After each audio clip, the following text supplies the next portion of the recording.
গোয়েন্দা সংস্থা কেন, কোনো সংস্থার দ্বারা প্রভাবিত হয়ে আমরা নির্বাচন কমিশন কাজ করবে না। নির্বাচনের তফসিল ঘোষণা করতে হবে ফেব্রুয়ারির যদি প্রথমার্ধে নির্বাচন করতে হয়, যেহেতু আমরা ওইটাই টার্গেট, সুতরাং ডিসেম্বরের প্রথমার্ধে নির্বাচন কমিশন সম্পূর্ণভাবে নিজস্ব গতিতে, নিজস্ব উদ্যোগে, নিজস্ব আইন কানুন মেনে, নিজস্ব সিদ্ধান্তে নির্বাচন পরিচালনা করবে। এখানে কারো কোনো প্রভাব, কারো কোনো নির্দেশনা আমাদের উপরে প্রযোজ্য নয় এবং আমরা এটা শুনব না। কিছুটা রেজিস্ট্রেশনটা হবে ডিজিটাল অনলাইন, আর ভোটটা হবে ম্যানুয়াল পোস্টাল ব্যালট। তো এই বিদেশিদেরকে ভোটে নিয়ে আসা এটা তো আগে ছিল না। আমাকে এখানে বলা হয়েছে বরিশাল অঞ্চলে কোনো অস্ত্র লুট হয় নাই, বা সারা দেশে হয়েছে অনেক।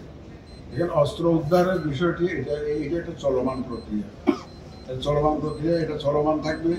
ভোটের আগে আগে জোরদার করা হবে, এই প্রক্রিয়া চলতে থাকবে। 1 নম্বর। আর 2 নম্বর হলো যে দলটার কথা বলছেন, এটা তো রাজনৈতিক কর্মকাণ্ড সরকার নিষিদ্ধ করেছে। এটা রাজনৈতিক কর্মকাণ্ড সরকার নিষিদ্ধ করেছে, এবং সুতরাং নিষিদ্ধ এই যে কর্মকাণ্ড যেটা নিষিদ্ধ করা হয়েছে, তারা তো সেই দল হিসাবে তো আর এই নির্বাচনে আসতে পারলো না ততদিন পর্যন্ত বিচার না হয়।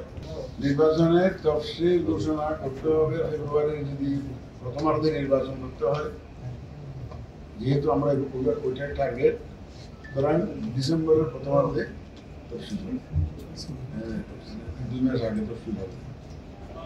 আর গোয়েন্দা সংস্থা কেন, কোনো সংস্থার দ্বারা প্রভাবিত হয়ে আমরা নির্বাচন কমিশন কাজ করবে না।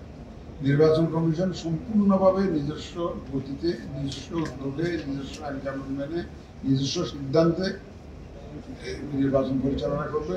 এখানে কারো কোনো প্রভাব, কারো কোনো নির্দেশনা আমাদের উপরে প্রযোজ্য নয় এবং আমরা এটা শুনব না।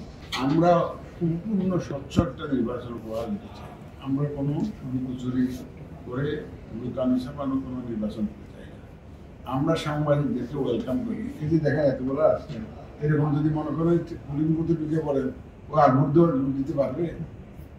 আমরা যে বাস্তবতা আপনাকে বিচার যদি বানানো হয়, এবং আপনি যদি একটা রুমের মধ্যে সব রুম এক সমান, কোনো সেন্টারে একটু বড় রুম আছে, কোনো সেন্টারে ছোট রুম আছে। ওখানে আমার যদি 5 জন যদি ক্যান্ডিডেট হয়, তার 5 জন এজেন্ট থাকবে। আমার প্রিজাইডিং অফিসার থাকবে, পুলিং অফিসার থাকবে 2 জন। তারপরে ওইটা ক্যান্ডিডেট এজেন্ট তো বললাম, আমার অবজারভার, লোকাল অবজারভার থাকবে, বিদেশি অবজারভার থাকবে। এখন আপনারা সাংবাদিক কতজন থাকবেন, এটা যদি অন্তত প্রিজাইডিং অফিসারকে একটু ইনফরমেশন না করা, উনি জায়গাটা দেখে কতজন আমাদের ভোটাররা গিয়ে ভোটটা দিতে হবে, এই জন্য depending on the real situation, ওখানে বাস্তব অবস্থাটা দেখে উনি, আমরা তো কার্ড দিব, যারা সাংবাদিক কার্ড দেখায় তো আপনি অবশ্যই কেন্দ্রে যেতে পারবেন।